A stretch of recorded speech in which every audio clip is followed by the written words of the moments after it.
The Vikings. The Vikings are legendary. They are often portrayed as bearded and wearing horned helmets.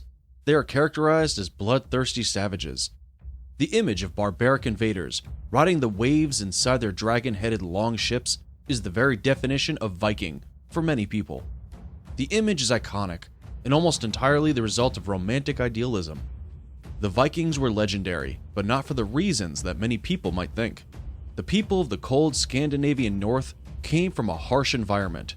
Their world was a strange combination of lawlessness and laws, peaceful farming, and brutal raids. They were the descendant of Germanic tribes that settled in the northern parts of Europe 2,000 years ago. The people of the Scandinavian countries were not united by a common government, but shared common core beliefs and laws. For much of present-day Norway, Sweden, and Denmark, their society was based on three classes of people: warrior class of nobles, freemen that included farmers and merchants, and thralls, who were little more than slaves. The nobles or chieftains of the warrior class controlled areas of land and villages, operating very much like kings of their own small kingdoms. The freemen, under these chieftains, owed them allegiance and tribute.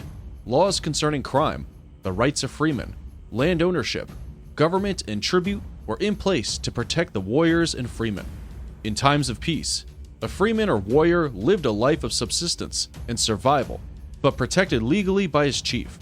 The growing season in the harsh climate of northern Europe was short, and these chiefdoms had a limited amount of land that was suitable for farming.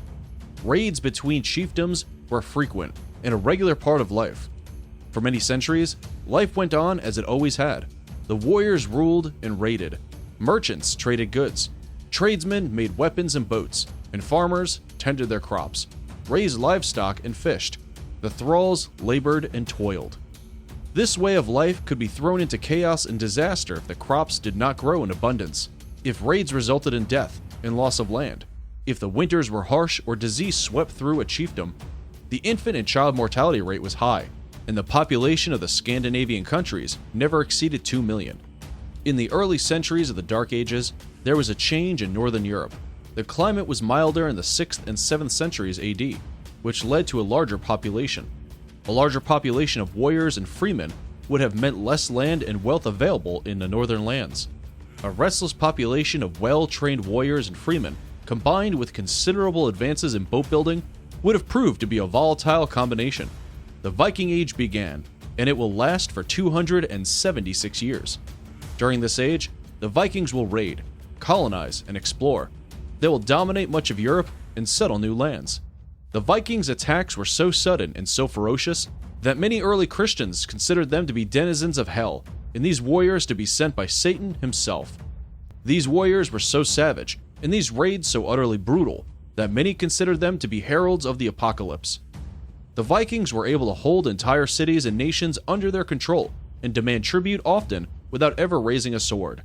Their reputation was so bloodthirsty that kings and chiefs paid tribute out of fear. After the raids began during the Dark Ages, many Vikings decided to make their homes in climates that were more welcoming of agriculture. The Vikings that hailed from Sweden were skilled merchants as well as fearless fighters. They knew of the riches of the East and were motivated to leave their native land in search of a direct route to these far-off lands. After the fall of the Roman Empire, the wealth and treasures of the Middle East proved difficult to acquire in lands as far north as Sweden.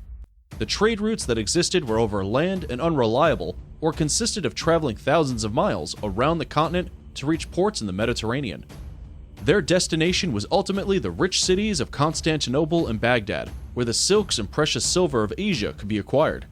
The Vikings from Denmark chose to follow a different path to riches and glory. They focused their attention to the south and west. They raided the coastal towns of England and the lands of the Franks. Both kingdoms were divided by rival political factions and torn into smaller kingdoms. The Vikings took advantage of this political upheaval. A rather shocking example of this opportunism came on Easter Day in 845 AD. The Vikings attacked the city of Paris after sailing 100 miles up the Seine. The attack was led by the chieftain Ragnar Lodbrok. He led a fleet of over 120 ships and met weak resistance by the army of the Frankish king Charles the Bald. The Vikings easily overpowered any defense the city offered and plundered the city of its riches and then occupied it. They were finally persuaded to leave by receiving ransom from Charles the Bald in the amount of 5,670 pounds of silver and gold. This attack led to other similar attacks at cities such as Hamburg, cities in Germany and Spain, and subsequent attacks on Paris. During the time of the Siege of Paris, other Vikings from Denmark were attacking England, as the Swedes established trade routes to the east and the Danes established colonies to the south and west. The Vikings from Norway braved the unknown and began an adventure that defies comprehension. They struck out in wooden boats across the sea and into the treacherous, ice-cold waters of the northern Atlantic to raid places untouched by other Vikings, and to establish colonies in lands never seen before. In popular legend, the Vikings had been considered seafaring savages up until the Victorian Age. The growing field of archaeology and a new romanticism swept academia. The Vikings were cleaned up from their bloodthirsty savage past to be portrayed as the adventurers that shaped the history of Europe.